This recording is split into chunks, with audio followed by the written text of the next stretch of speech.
ধরেন আল্লাহ তাআলা দুইজনকে সৃষ্টি করলেন।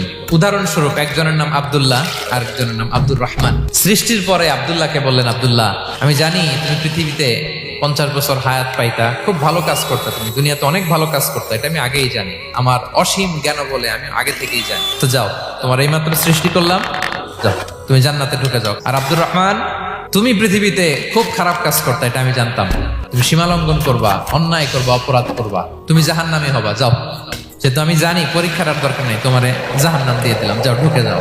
সে বলবে, আল্লাহ এই মাত্র আমারে বানাইলেন, সৃষ্টি করেই বলতেছেন তুমি জাহান্নামে যাও, আর বলতেছেন আমি জানি দুনিয়াতে পাঠালে তুমি খারাপ কাজ করবা, তুমি জাহান্নামী হবা, পাঠানোর আর কি দরকার, আগে থেকে জাহান্নামে যাও। আল্লাহ আপনি জানলে জানতে পারেন, আমি তো জানি না, ঠিক কিনা বলেন?